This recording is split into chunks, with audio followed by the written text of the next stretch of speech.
Et Monsieur Ding, quel regard portez-vous sur le contexte actuel du commerce bilatéral entre la Chine et l'Union européenne?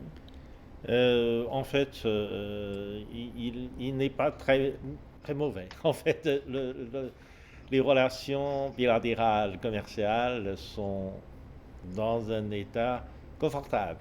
Donc ça bénéficie à tout le monde. Mais en fait, on avait espéré qu'elle aille mieux.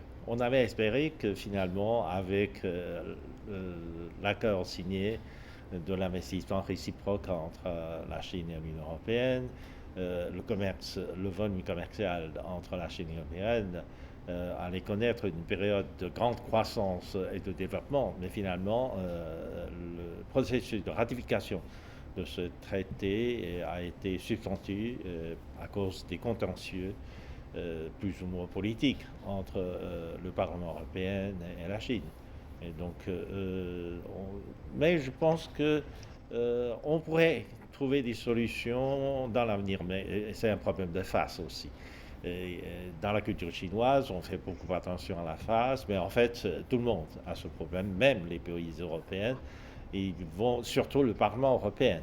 Il y a aussi un problème de face, et le Parlement européen aujourd'hui n'aura pas la possibilité de changer leur position vis-à-vis de ce traité. Et il faut attendre au moins un changement, un renouvellement du Parlement européen pour avoir trouvé des chances de modifier l'attitude du Parlement américain pour que l'Union européenne et la Chine trouvent une solution à l'embarras maintenant, à l'embarras et à l'impasse dans lequel est situé un accord qui pourrait initialement promouvoir notre commerce bilatéral et notre investissement bilatéral.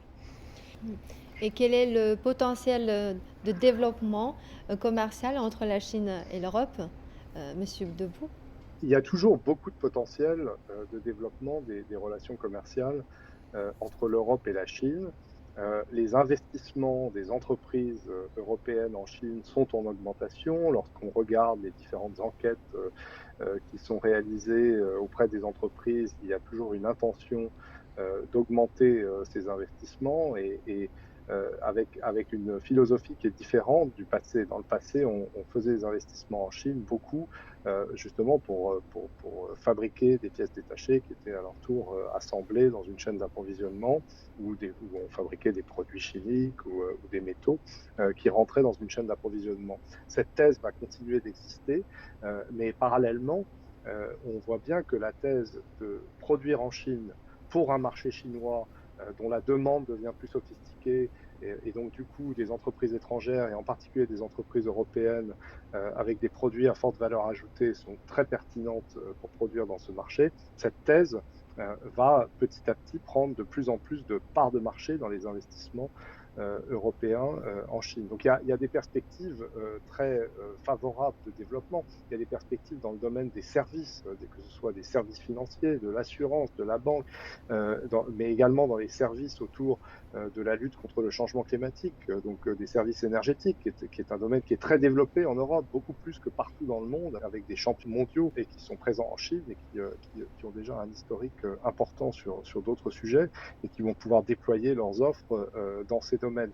Donc on peut dire que la Chine a besoin de l'Europe, elle a besoin de l'Europe comme débouché de ses produits, elle a besoin de l'Europe parce que l'Europe dispose de technologies, de savoir-faire et d'atouts qui sont utiles à la Chine. L'Europe a besoin De de la la Chine Chine? également, elle a besoin de sa compétitivité, elle a besoin de plus en plus de sa technologie, de son innovation.